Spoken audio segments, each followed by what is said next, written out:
Amigas e amigos, que bom estar de novo com vocês. Eu sei que vocês gostam sempre de conhecer os bastidores do rádio, então hoje eu estou trazendo aqui alguns amigos bastante queridos, mas que vão contar coisas que a gente não tem ideia de que existem, mas existem. E a gente não tem noção do peso disso, mas eles vão contar. E vão dizer para a gente como é que a gente deve fazer quando a gente sonha em ter uma emissora de rádio. Não estou falando rádio web, estou falando de uma emissora de rádio de verdade. A concessão é do governo federal, do Ministério das Comunicações. A gente pleiteia, entra num. Eles vão contar isso melhor do que ninguém. Então, eu vou convocar, em primeiro lugar. Não posso esquecer de dizer a vocês que nós estamos em todas as redes possíveis, pelo menos as mais conhecidas, como o YouTube, como o Instagram, Facebook, LinkedIn, e também no podcast, que traz toda esta série do Vozes do Brasil, Bastidores do Rádio, ou seja, o Rádio Backstage, de forma em áudio. É um podcast, né?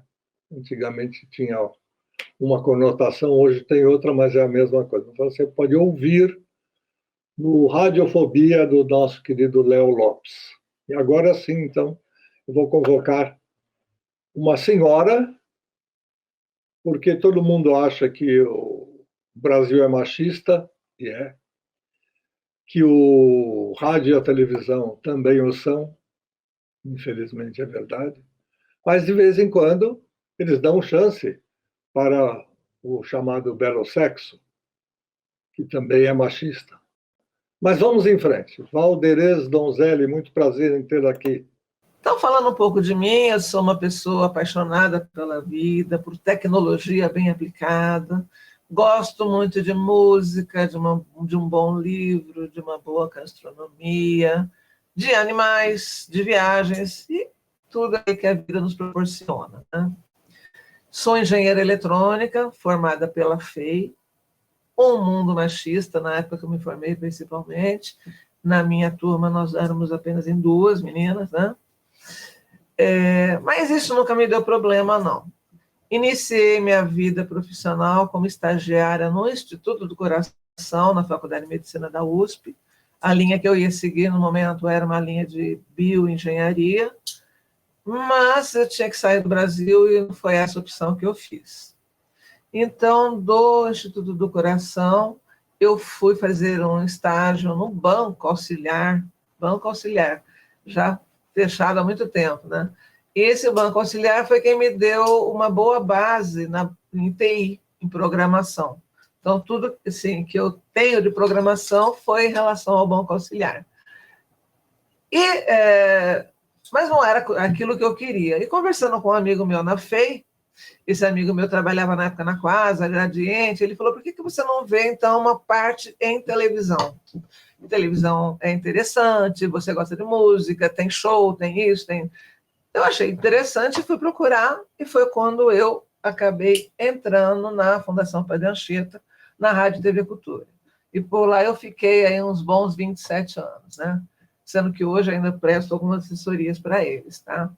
Saí amigavelmente de lá, e quando eu saí de lá, eu tinha uma empresa que chamava MRD, com alguns sócios.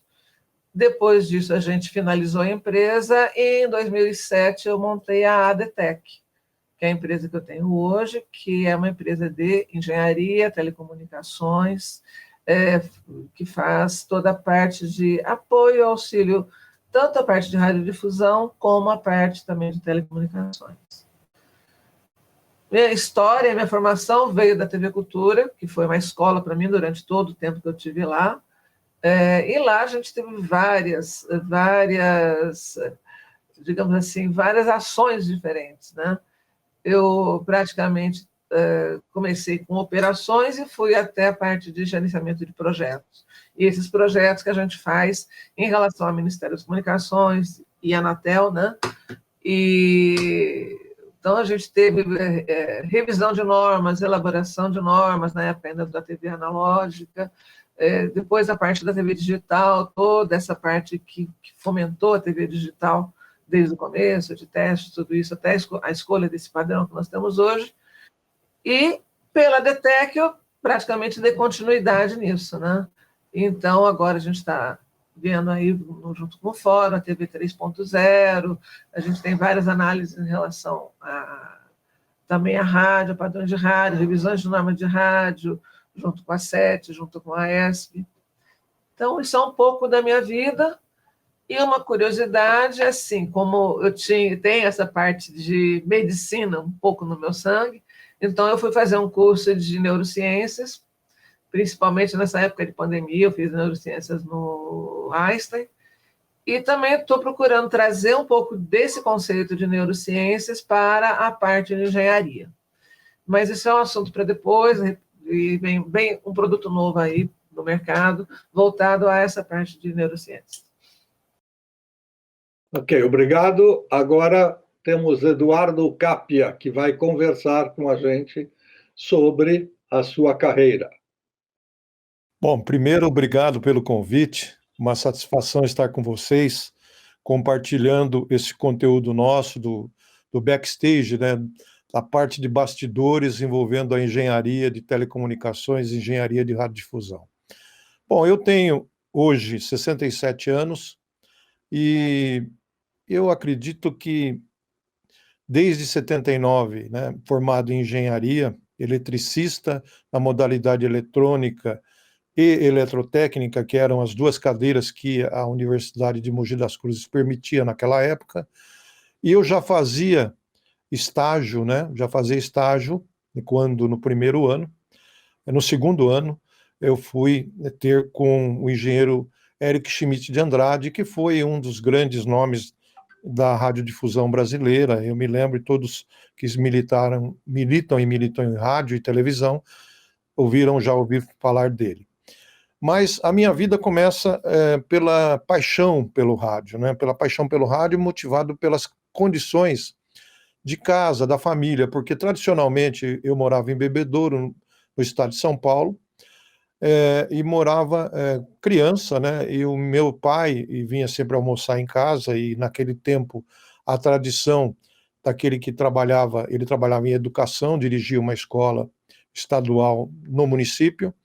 Era um almoço às 11 horas, onde começava exatamente a rotativa sonora da Rádio Bebedouro. E, inicialmente, a criança que vai ouvindo e é catequizada, e o que falta hoje talvez falta um pouco mais a questão de hábitos e de família, essa questão até do próprio almoço em família, e a gente foi se acostumando e se apaixonando pelo veículo de comunicação. E aí, falando nesse período, nós iniciamos com Eli Simões, né, que permitiu que eu, aos 16 anos, aos 14, 15 anos, nos corredores da Rádio Bebedouro, pudesse acompanhar, chegar, né, ouvir, participar de programas, operar mesa, gravação, acompanhar. Depois, aí vem a questão de escrever bastante texto, e isso aos 16 anos. E casualmente, né, fui fazer depois a comparação dos dados, e um dia desses, estando na rádio, o Eli falou assim para mim: olha, meu engenheiro passou aqui, era o Eric, né? Tinha deixado um cartão, o Eric Sérgio Schmidt de Andrade. E eu estava iniciando o meu trabalho no vestibular, eu fiz na época, era Mapofei, fui aprovado para a Fundação de Barretos, não pude continuar lá, né? E aí tive que transferir para Mogi. Mas nesse período, o que aconteceu, o ponto de convergência, por que eu citei logo o Eric? Aí o Eli Simões falou assim: o meu engenheiro quando você estiver na faculdade, você pode fazer estágio com ele. E aí começou a nossa atividade, que hoje a gente complementa na radiodifusão, com a SET, né, a Sociedade de Engenharia de Televisão, no grupo de rádio, como conselheiro, assim como a Valderez, e também na ESP, na liderança do Comitê Técnico da ESP, na área de radiodifusão, desde 2011. Então, esse é o início de uma conversa, Luiz Fernando, que eu agradeço, e a gente sabe que a vida da gente é motivada por fatos e decisões. Eu acho que a minha foi pela paixão, pela dedicação ao áudio, ao rádio, e hoje o rádio com imagem, né? E a televisão vem como acessório, né? Diferentemente, eu acredito que com o trabalho da Valderes pelos 27 anos dela, a Fundação Padre Anchieta, tenha sempre mais a visão, mais imagem do que áudio. Eu sou mais áudio do que imagem. Assim, fazendo simplesmente falando, né? Obrigado pelo convite. Ok, estamos aqui conversando sobre engenharia do rádio e da televisão, e por causa dos 100 anos do rádio, a gente acaba sempre focando um pouco mais na tecla rádio, se é que essa tecla está ligada. Muito bem, agora, com muito prazer, eu vou chamar o engenheiro José Mauro Ávila, que vai nos dar em um breve introito, um pouco da noção da sua vida profissional, para depois a gente começar o bate-bola com todos eles. Então, bem-vindo, doutor Ávila. Bom dia a todos, obrigado, Malhoca, Eduardo, Valderes, obrigado por ter me chamado para participar desse grupo, desse evento aí do Backstage. O Malhoca, tira o doutor e só me chama de Zé, por favor, viu? Que vamos lá. Eu iniciei no rádio em 1979, 78 para 79, como office boy. Depois eu como office boy, meu pai chegou para mim e falou: office boy não é profissão para ninguém, é uma profissão, mas você precisa melhorar. Vou falar com o fulano lá para você ser operador de som. Mas eu não gosto, eu não quero, mas você vai. Aí eu mudei para gravação, para técnico de operador de rádio. Daqui a um tempo ele falou: você está ficando bom nisso, não sei o quê, mas técnico de operador de rádio também não é. Vamos para outro estágio. Mas o que você quer? Gravação? Não, mas eu não gosto de gravação. Você não gosta, mas você vai. Aí os caras me ensinaram, aí eu fui ser operador de gravação. Aí ele já falou assim, eu já comecei a mexer querer arrumar as coisas, desmonta aqui. Aí eu fiz um curso técnico, aí eu passei a ajudar ele como técnico, e assim eu fui iniciando minha carreira no rádio. Com 40 anos eu fui, por causa de uma legislação do Ministério das Comunicações, que obriga as emissoras de classe especial a ter um engenheiro responsável, né? Aí eu falei com a dona da rádio, ela falou assim, então, eu falei, tem a Unip, ela falou assim, então você vai. Aí eu fui, fiz a engenharia já com 40 anos de idade, não conseguia fazer mais nem equação de segundo grau, aí a coisa vem lembrando tudo novamente, e aí foi, depois eu fiz a especialização em segurança do trabalho, paralelo a isso, o presidente Rodrigo da ESP montou os comitês na ESP, chamou a gente para participar, o Eduardo como líder, e eu como vice-líder, e os participantes lá, todo mundo, e aí depois fui convidado para fazer parte da SET, também, que é a Sociedade de Engenharia, e aí foi assim, e eu tenho muito a agradecer na minha carreira, porque eu, como operador, eu tive muitas pessoas que me ajudaram, o Pedro Fabiani, o João Pereira de Aquino, entre outros, não quero ser injusto com ninguém aqui.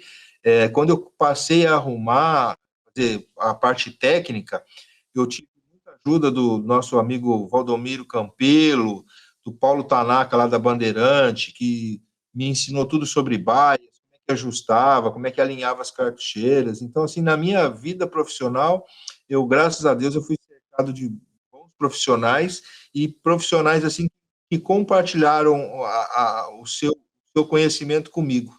E foi muito bom isso, e hoje eu procuro compartilhar com os outros tudo aquilo que eu aprendi ao longo dessa minha vida.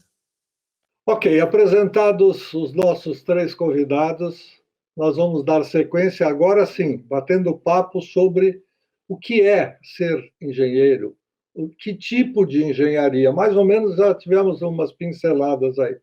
Eu iria perguntar de início, responda quem quiser, se existe oficialmente, eu desconheço, um curso, uma cadeira, alguma coisa voltada para a radiodifusão. Normalmente a gente sabe que tem engenharia eletrônica, eletrotécnica, elétrica, etc, etc. Às vezes elas se confundem, às vezes elas são a mesma coisa. Eu vou fazer as perguntas sempre de leigo, porque nessa área eu sou um zero à esquerda, então, e confesso isso tranquilamente. Então, à vontade, quem quiser responder para explicar para a gente como é que nós vamos sair dessa. Olha, eu vou aqui furar a fila, né, iniciando pelo seguinte: como eu até ilustrei inicialmente na nossa abertura, a radiodifusão ela é uma cadeira que ela não existe materializada num curso que eu desconheço, né, como radiodifusão no curso de engenharia. Entretanto, as especializações, a vivência, a própria vida e os cursos e o aprendizado, o estágio, acompanhar uma emissora, acompanhar os bastidores, conhecer técnicos, né?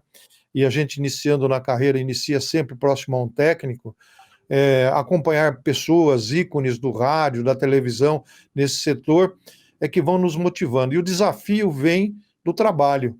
O trabalho imposto, a solicitação do próprio cliente, o nosso chefe, aquele que está do nosso lado, e com isso a gente vai andando, né, se especializando, caminhando tanto no Brasil quanto fora, na medida que consegue, fazer essas atualizações.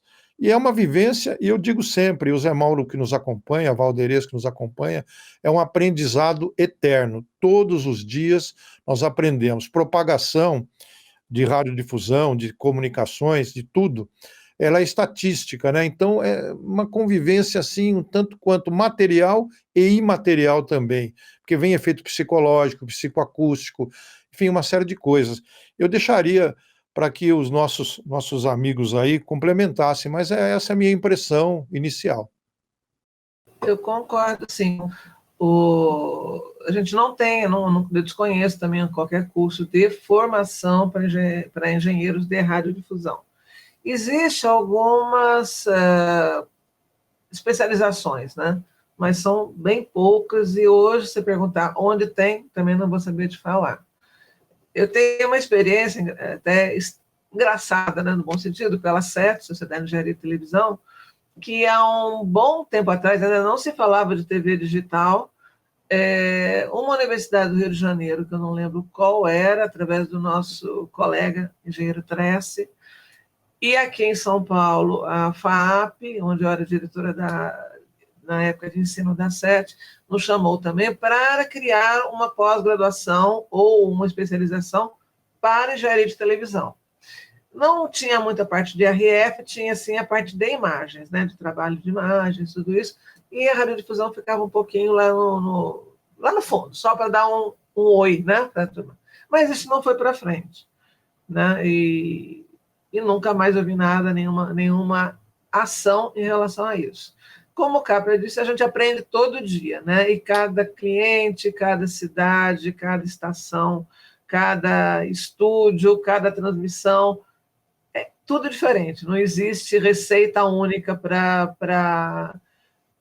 nem para a rádio, nem para a televisão, no meu ponto de vista, né? A gente vai aprendendo todo dia, e isso é muito bom, né? Porque aprender sempre é muito bom. Mauro, você pode complementar, e eu aproveito e faço mais uma pontinha em cima do que você falou antes. A emissora de rádio, em geral, ela é obrigada a ter um engenheiro fixo, de plantão, residente. Como funciona isso? Aproveitando que você já começou a conversar a respeito. Bom, como eu estava dizendo, né, a gente aprende, e às vezes, muitas vezes a gente aprende com os erros. Aliás, a gente aprende com os erros, né? Quer dizer, e aquilo que a Valderez falou, não tem uma receita de bolo. Cada caso é um caso, tudo é diferente, e assim vai. Um projeto para uma rádio lá de 50 mil habitantes é diferente de outra de 50 mil habitantes que está em outro local, entendeu? Então, a Valderez foi muito feliz no que ela comentou. Sobre a parte de engenharia, eu não me recordo, do engenheiro Eduardo pode me até lembrar, né, qual que é designação do Ministério. O Ministério designa que tem toda emissora de classe especial, ela tem que ter um engenheiro responsável. Agora, o que é o engenheiro responsável, se ele tem que ter vínculo empregatício, isso aí eu não sei te dizer, mas eu sei que é obrigado a ter. O Eduardo pode me ajudar, ou a Valdez aí, se tiver detalhes sobre isso. Eu sei que é obrigado classe especial a ter. Olha, eu vou dar sequência na resposta do Zé Mauro, dizendo o seguinte: Luiz Fernando e todos que nos acompanham, há sempre um grande problema na questão profissional. A questão profissional, da questão do sindicato, da atuação de grupo, de federação, o CREA, né, o nosso Conselho Regional de Engenharia, tem assim uma integração com as atividades da Anatel e do Ministério, mas não é uma integração muito clara, né? Então, veja bem, existem requisitos e técnicas e portarias que dão uma noção do que é obrigação. Obrigação, como o Zé Mauro disse, é a emissora classe especial em FM. Nós temos, para o AM, 50 kW, também a obrigação de ter um responsável técnico. E a questão do vínculo empregatício começa a ser discutido também, aí sim a questão trabalhista, né, sindical, e a nossa categoria de engenharia, nossos engenheiros, né, não temos, até por formação, talvez, não temos essa política enraizada nos nossos hábitos, né? Nós não conhecemos, não vamos a reuniões de sindicato de engenharia, aliás, pouco até contribuímos para isso. Talvez seja uma falha, ou talvez seja uma virtude, né? Mas é sempre saber o seguinte: eu pessoalmente nunca me socorri de sindicato de engenharia, tampouco do CREA, a não ser as obrigações que a gente cumpre, que são os recolhimentos, né? Mas os cursos que oportunamente tivemos no CREA foram raríssimos, né? Eu também não me interessei, né, pela Câmara de Eletricidade, enfim, coisas que talvez a Valdez, que ela já militou um pouco mais na questão regulatória, nesse sentido, possa nos complementar. Mas, enfim, nós somos prestadores de serviços com vínculos com a engenharia, com a nossa formação profissional, com a ética, com as boas práticas, né, até parodiando o nosso grupo da SET, as boas práticas para seguir em frente, fazer o melhor resultado e dotar o cliente e o ouvinte, o espectador ou telespectador do melhor resultado. Eu acho que é isso, né, Valdez? Olha, eu concordo. É uma coisa engraçada você, assim, eu exijo, né, ter uma exigência para ser engenheiro, emissoras de classe A, B, C, D, F, G.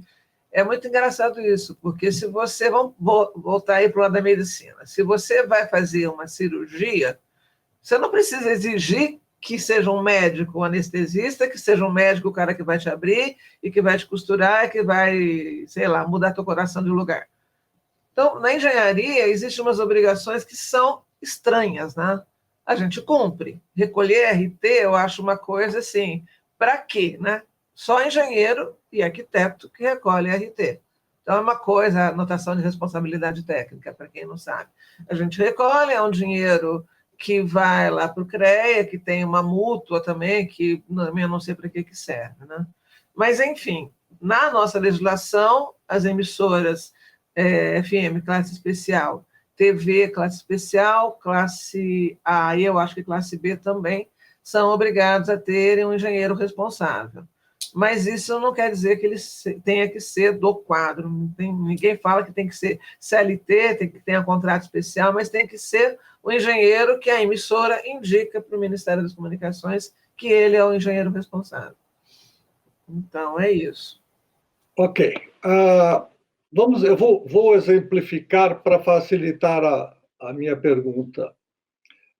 Uma pessoa como eu, que é apaixonada por rádio, e é verdade, não é só exemplo, digamos que eu tivesse um insight e quisesse ter, ao longo da minha carreira de 54, quase 55 anos, eu quisesse ter tido uma emissora de rádio. Eu sempre trabalhei para melhorar a emissora dos patrões. E nunca me passou pela cabeça entrar com uma solicitação. Qual é a linha que eu devo seguir caso eu entre no Ministério das Comunicações, no site, enfim, no informe e descubra que na cidadezinha de tal, tanto, em tal estado, existe uma frequência que vai ser liberada para uso de radiodifusão sonora, frequência modulada. Muito bem. Eu me atrevo a iniciar novamente a lista aqui. Você mencionou corretamente, Luiz Fernando, você já encontrou o canal Vagos. Então, se aquela localidade tem um canal no espectro disponível para ser utilizado. Quando você entrou nessa lista, você entrou no que nós chamamos plano básico, ou de frequência modulada, ou de TV, ou ainda de onda média, né? Que são poucas emissoras ainda que permanecem, mas ou ainda de onda média, e a partir dali você vai solicitar, como pessoa preferencialmente jurídica, uma abertura de um edital de concorrência pública. O que é isso? Você vai solicitar que o Ministério das Comunicações faça uma publicação especial abrindo um edital de concorrência pública para que os habilitados ou os interessados, melhor dizendo, se habilitem ao processo. Esse processo de licitação, ainda, né, vigente, ele passa por 3 fases: uma jurídica de habilitação, uma técnica e a última de valor pela outorga. Porque as outorgas desde 1997, as outorgas, eu quero dizer, autorizações, desde 1997 para cá, elas são onerosas, ou seja, a entidade que participa da concorrência pública passa a ofertar um determinado valor pela outorga que ele pretende. O Ministério das Comunicações, ouvida a Anatel, em relação à classe, potência das emissoras, fixa um valor mínimo. Esse valor mínimo é o mínimo que o cidadão vai ofertar na licitação, ou a empresa vai ofertar na licitação. E a partir daí, é um processo licitatório, é um certame, e só para ilustrar aqui para quem nos acompanha, nós temos concorrência pública ou concorrências públicas abertas em 2001, ainda não decididas, ainda não finalizadas. Só para se ter uma ideia. Alguém gostaria de complementar? Eu gostaria, sim.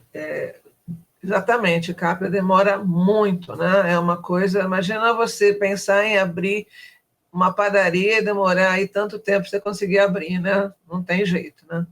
Então, a radiodifusão é um processo muito lento de você conseguir um canal. Eu queria complementar só na parte das emissoras educativas e públicas, né? Que também as educativas, elas passam por todo esse processo também de concorrência, só que elas não pagam, elas não têm um valor pela outorga, não é cobrado para elas o valor dessa outorga. Mas tem todo esse processo de concorrência, também tem que ter, é igualzinho, só não tem o pagamento. E a demora também é a mesma, né?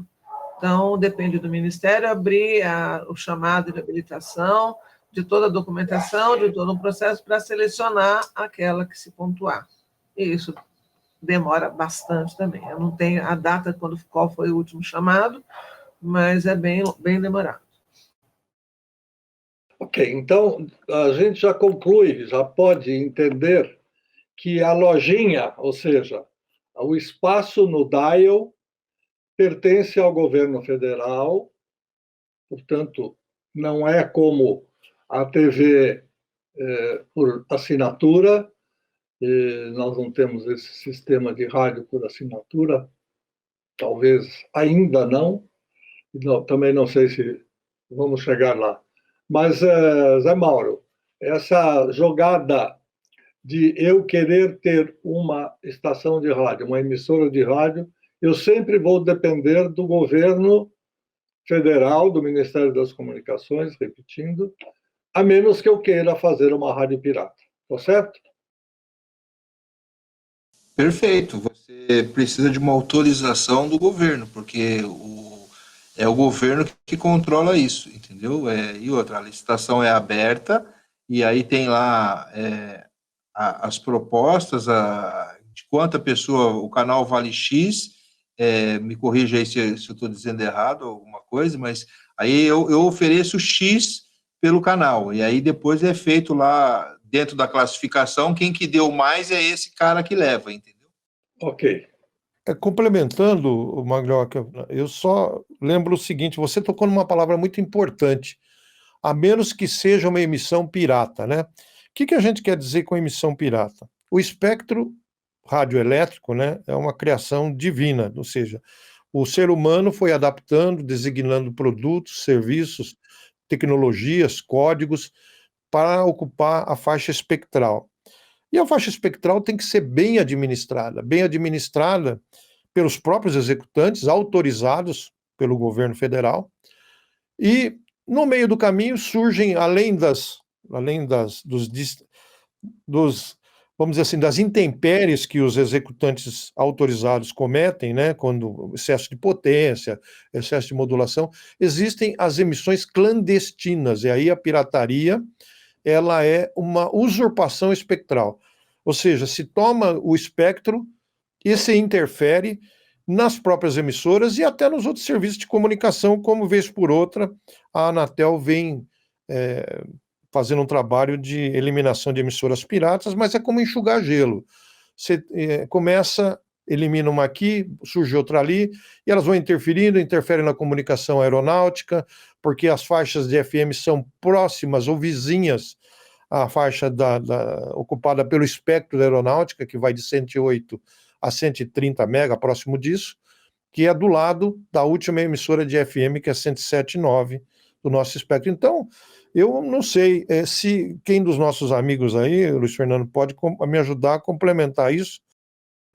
Eu queria que a gente pudesse tocar um pouco mais nesse assunto da pirataria, porque é uma maneira popular de chamar a clandestina, a emissora clandestina. Agora, acho importante para a nossa audiência a gente dizer e até repisar por que acontece o problema. Ultimamente, as emissoras de televisão têm mostrado aí que balões, porque entra a época de festa junina, todo mundo gosta de soltar balões. E aí a gente já viu alguns balões caindo, inclusive, no aeroporto, pegando fogo próximo a uma aeronave, etc, etc. Explicando em português de fácil entendimento, o que é que acontece quando uma rádio pirata que acha que está quietinha lá na Serra da Cantareira ou na Serra da Mantiqueira, onde quer que a instalem, o que acontece com essa emissora quando ela entra no sistema de uma aeronave, de escuta de uma aeronave? Quem se habilita? São vários os pontos aí, Fernando, que uma rádio comunitária ela pode interferir no sistema. Ela pode interferir no sistema de navegação, ela pode interferir no sistema de comunicação da aeronave, entendeu? Aí, se ela interferir no sistema de comunicação, o piloto e a ator tem que ficar trocando de canal para poder ter essa comunicação. O avião está descendo, o avião está em curso, o avião está 800 km por hora, 700 km por hora, e o piloto não tem tempo de ficar trocando de canal porque tem uma rádio interferindo, ou no próprio sistema de navegação, quer dizer, não dá para descer nesse ponto nessa cabeceira de pista porque tem uma interferência no ILS. Vamos dar a volta para entrar pelo outro porque lá não interfere. Não é assim que funciona, tem 200, 300 pessoas lá em cima, entendeu? E não pode ser desse jeito. Eu acho que vale a pena também a gente colocar que isso não é um problema do Brasil, né? Ou seja, todos os países têm o mesmo cuidado de espectro que nós temos aqui, né? Ou seja, tudo isso daí é uma regulação internacional, existe a União Internacional de Telecomunicações, que é sediada em Genebra, que dá, digamos assim, as diretrizes básicas para isso, né? As recomendações. Ela não é um órgão de norma, normativo, mas ela dá digamos assim, as regulamentações, as faixas de frequências são definidas, em geral, por todos os países nessas reuniões, né, que tem na OIT, e existe problema de pirataria em todos os lugares, não é exclusividade nossa, não, né? Então, o cuidado tem que ter, e a gente não pode ter medo de voar por causa disso. Bom, eu gostaria de fazer uma pergunta genérica, responda quem estiver com a resposta pronta, ou, pelo menos, chegando lá. Eu quero fazer parte da linha de radiodifusor, que não é o radialista especificamente. O radialista é aquele ser humano que trabalha em rádio e televisão, de acordo com uma legislação aí de 1978. Se eu não me engano, dezembro de 78, quando foi regulamentada a profissão. Mas para uma pessoa, um empresário, e se não tem dinheiro, ele tem um amigo que tem dinheiro, um sócio. A gente já falou de entrar no Ministério para solicitar a possibilidade de ter uma emissora. Daí para frente, eu começo por onde? Digamos que eu tenha vencido a concorrência.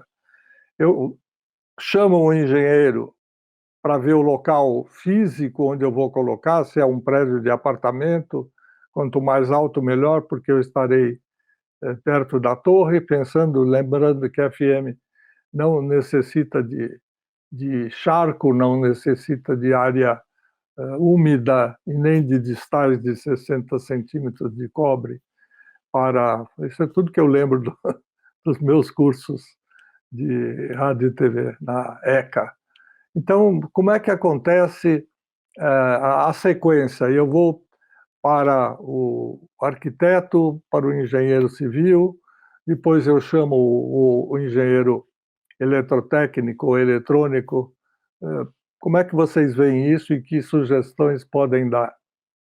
Olha, iniciando assim a resposta, eu vou lembrar do seguinte: a ideia do empresário, né, quando ele se junta aos sócios, né, porque a sociedade unipessoal ainda não é permitida nas licitações, então ele tem que ter um sócio.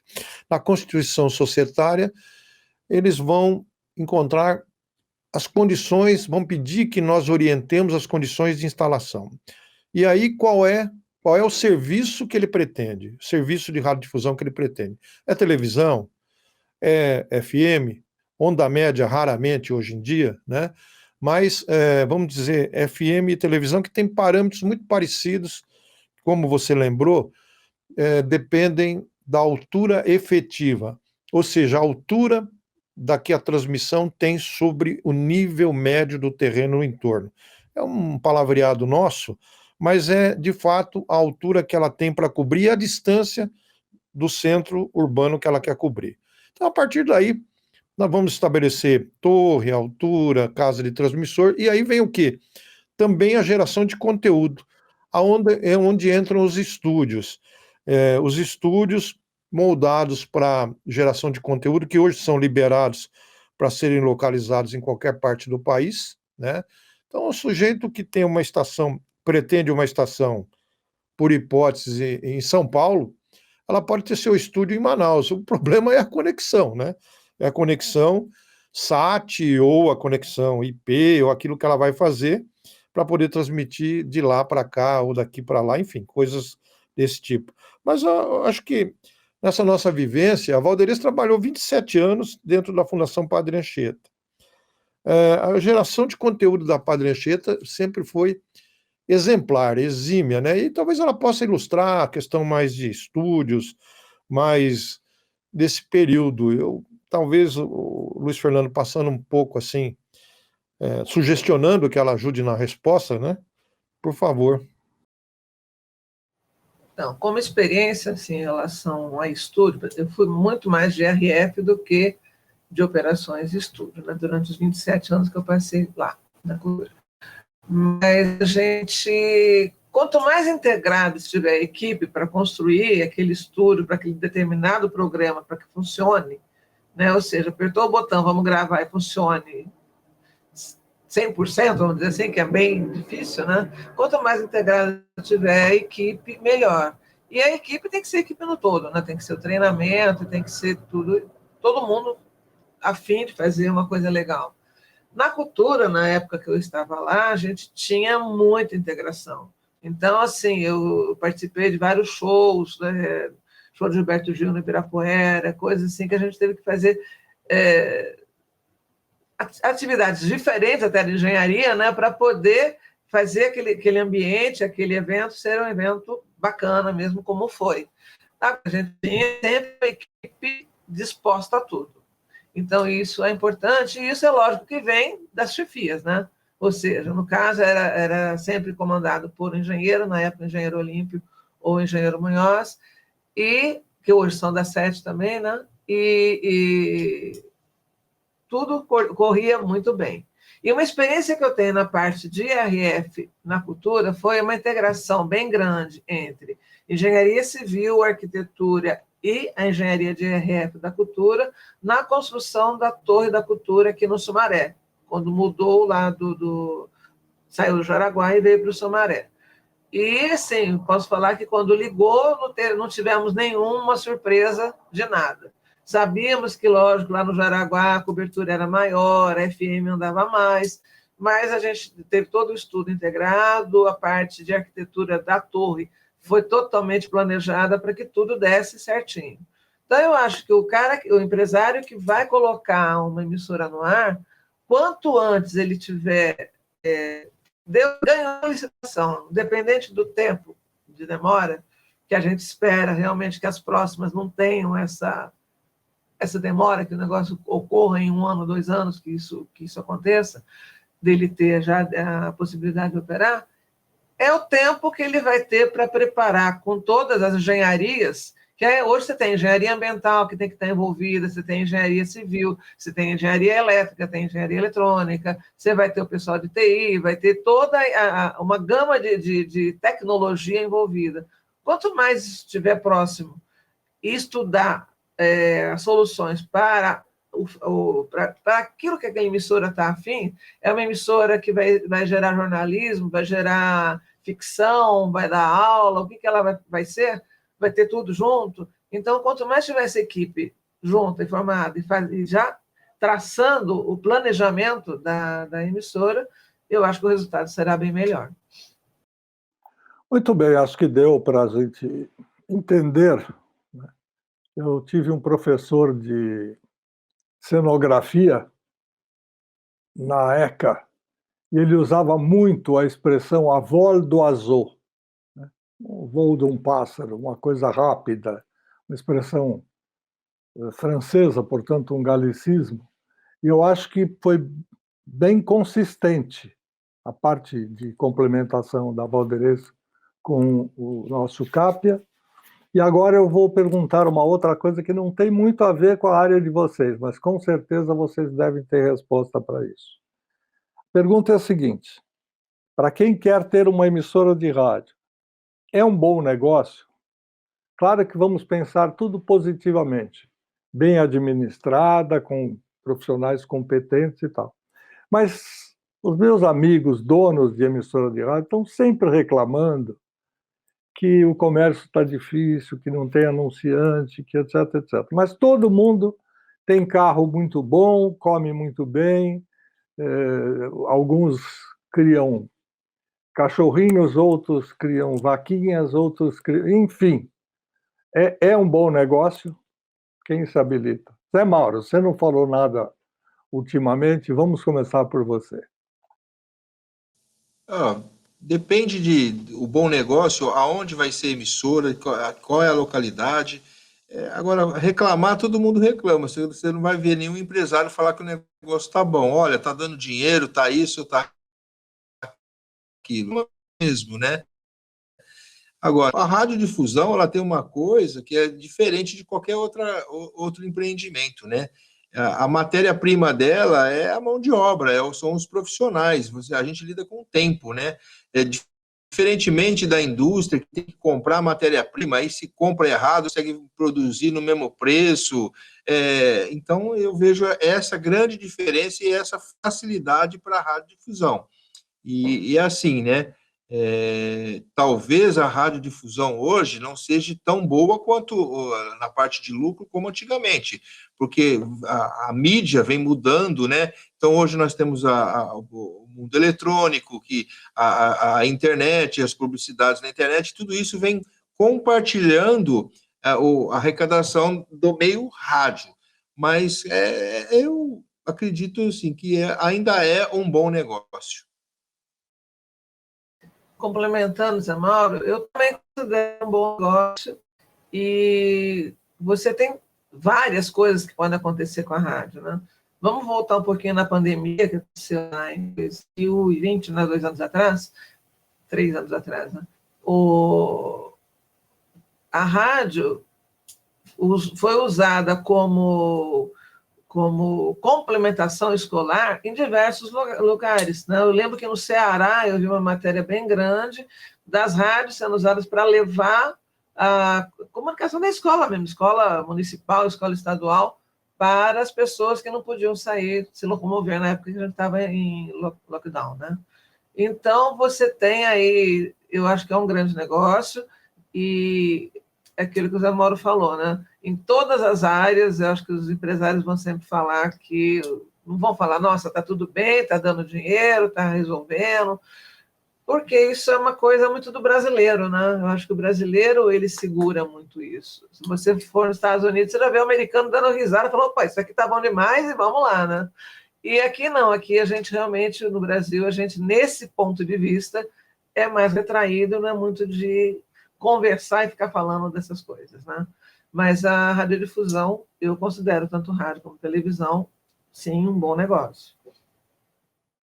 É culpa do nosso imposto de renda, provavelmente. Esse costume brasileiro de não abrir o jogo. Mas tudo bem, é importante a gente saber, porque eu conheço muito pouca gente, a não ser quando existe um caso excepcional, né? O pai está doente, acaba morrendo e os filhos não querem seguir carreira e tal, aí não sabe o que fazer, bota um sujeito que é locutor de rádio para tomar conta, não que não possa ocorrer, pode, mas nem sempre essa pessoa é um empresário ou tem a visão empresarial, enfim. E aí acontecem outras coisas. Mas eu também acho que é um bom negócio. Muito bem. Agora, nós estamos próximos ao encerramento, porque aqui são 3 pessoas e um pouquinho que cada um fale, já vamos chegando mais próximo do final. Eu queria saber que conselho os nossos 3 engenheiros aqui presentes dariam para pessoas que querem se interessar por essa área, que têm prazer, uma área difícil, porque tem que gostar de matemática, se for do meu tempo, tem que ter feito científico, do qual eu fui banido no primeiro bimestre. Então, ou é de um lado ou é de outro. Vamos começar pelo Zé Mauro. Qual é a sua sugestão e orientação para quem gostaria ou para quem pensa ainda em trabalhar nessa área que vocês pontificam? Olha, Fernando, eu acho assim que o rádio ele deve ser encarado como um produto, como qualquer outra empresa. É assim, o cara tem que fazer um estudo de mercado. Ele quer uma emissora tipo na cidade X. Quantas emissoras tem? Quanto é que eu vou investir? Quando vai ser o meu retorno? Todo aquele estudo que é feito pela empresa, pelo McDonald's, antes de pôr uma loja naquela cidade ou naquela esquina, eu acredito que o rádio tem que ser a mesma coisa, porque é igual, tipo, qual é o segmento que eu vou colocar? E o que é que a população precisa? O que ela quer? Então, a coisa, eu acho que fazer um estudo como produto de mercado para você poder ganhar dinheiro também, porque não adianta você querer arrumar uma rádio onde tem mais 15 emissoras e o mercado não suporta o comércio disso. Então, eu vejo a radiodifusão como um produto que tem que ser estudado caso a caso para você poder saber se você investe ali ou não. Valdeirês. Concordo com o Zé Mauro. A rádio ou a televisão tem que ser encarada como um produto, ela é um produto normal, né? E quando a gente vai falar na parte de engenharia, né, de profissionais de engenharia para atuarem nessas emissoras, a faculdade de engenharia te forma engenheiro de alguma coisa. Então, engenheiro de eletrônica, engenheiro elétrico, engenheiro de telecomunicações, que são os engenheiros de computação, que são os engenheiros que estão habilitados para trabalhar principalmente em RF.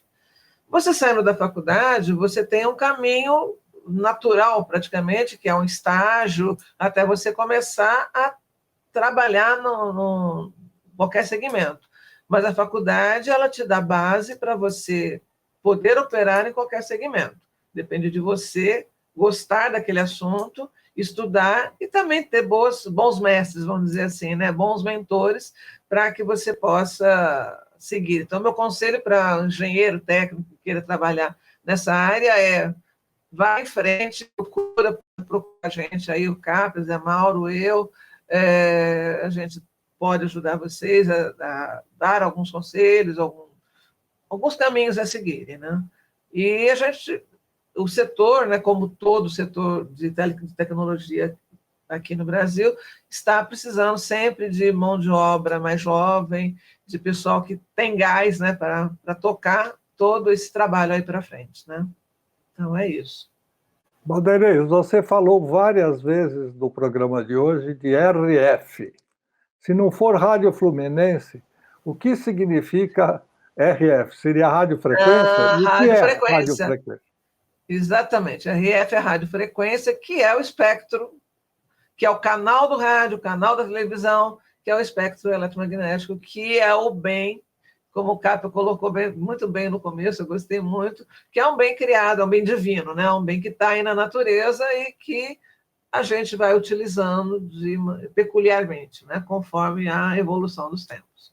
Mas é radiofrequência. O que é radiofrequência? É o canal 2 é uma radiofrequência, canal 5 é uma radiofrequência, a emissora 88.9 é outra radiofrequência. Então, é radiofrequência dentro daquilo que a gente chama de... Imagina uma fatiazinha, né? Uma fatiazinha é o espectro, ele é divididinho em canais, e por isso que tem que ter todo o estudo, de maneira que esses canais não se interfiram, né? Dois corpos ainda não ocupam o mesmo lugar nesse plano que estamos, né? Então, você não consegue colocar duas emissoras no mesmo canal, na mesma cidade, porque elas vão se interferir, né? Então, é isso. RF, radiofrequência, e é todo estudo que se faz para colocar uma emissora no ar, ou mesmo para colocar qualquer tipo de telecomunicações no ar, né? Capi, as suas considerações finais. Olha, Luiz Fernando, primeiro um agradecimento pela oportunidade, mas gostaria de deixar uma mensagem para aquele jovem que está iniciando sua carreira, que está decidindo o que fazer no futuro, né? Primeira coisa é a contaminação, ou seja, o contágio do desejo de estar no meio de comunicação. Gerador de conteúdo, todos nós somos de alguma maneira, né? Todos nós que temos o nosso smartphone, estamos gerando algum conteúdo nas plataformas, etc. Agora, profissionalmente, esse conteúdo tem que ser auditado, tem que ter responsabilidade, aonde entram as emissões para as emissoras, né? E isso na parte de conteúdo. Na área de transmissão, na área de produto, como bem disse o Zé Mauro, a Valdeirês, nós temos que ter regulamentos, temos que obedecer regras de engenharia, regras de ocupação espectral, tudo isso que traz um bom resultado. E eu queria lembrar ao jovem que está com essas ideias todas, que eu disse assim, de maneira muito rápida, né, que está na universidade ou que vai iniciar, que ele procure sempre, procure cursos, procure associações, como a Sociedade de Engenharia de Televisão, a nossa SET, a ESP, procure palestras do setor, procure se contagiar melhor com o desejo de prestar um bom serviço. Esse desejo de prestar um bom serviço, tanto na área de engenharia, quanto na área de conteúdo, enfim, toda essa parafernália que a Valderias descreveu, de estúdio, acústica, técnica, transmissão, torre, arquitetura. Veja que é um complexo de ideias e que nós, felizmente, graças a Deus, conseguimos fazer aí há mais de 40 anos, né? Eu estou com alguns anos de carreira e sempre aprendendo. E deixo essa mensagem para vocês, iniciaria o meu agradecimento aos amigos que integraram a bancada hoje, né? Que são meus grandes amigos, companheiros, colegas de trabalho, sempre, sempre. E ao Luiz Fernando, que é o nosso âncora aí, que eu disse a ele desde o início, que ele sempre dá o direcionamento de um bom conteúdo. Muito obrigado a todos e até uma próxima oportunidade. Valderez, suas despedidas. Então, agradeço você, Luiz Fernando, foi muito bom essa troca de experiência, esse bate-papo. Agradeço ao CAP, ao Zé Mauro, e estamos aqui à disposição para outras conversas, para aprimorar algum outro tipo de assunto também. Muito obrigada a todos. Mauro Ávila. Obrigado a todos, o CAP, a Valderez, ao Luiz Fernando, por esse bate-papo nesse sábado matinal, e agradeço compartilhar as minhas ideias e aprender mais um pouquinho com esses nossos colegas aí, porque, como diz o Eduardo, né, a cada palestra nossa é um aprendizado. A gente vai para fazer uma palestra. Obrigado a todos e um bom fim de semana. Ok. Assim sendo, nós chegamos ao final dessa gostosa conversa. Eu aprendi bastante, acho que você também, que nos acompanha e sempre prestigia as nossas produções, também o faz. E eu acho que eu posso até prever que mais para frente, daqui um tempinho, a gente faça um outro bate-papo sobre a parte de engenharia para não só responder as perguntas que normalmente aparecem no YouTube, mas também para responder a coisas que ficam na cabeça da gente, e a gente, na hora, fala, puxa, por que eu não lembrei disso? Porque essa área é uma área bastante específica e bastante importante, como já disse no começo. Então, eu queria agradecer a todos pela participação. Vamos aqui colocar todos nós na mesma situação e posição, e dizer que nós voltaremos na semana que vem com mais alguma novidade e outros assuntos interessantes para comemorar os 100 anos do rádio. Obrigado a você que participou acompanhando e obrigado a todos os nossos convidados de hoje. Até breve.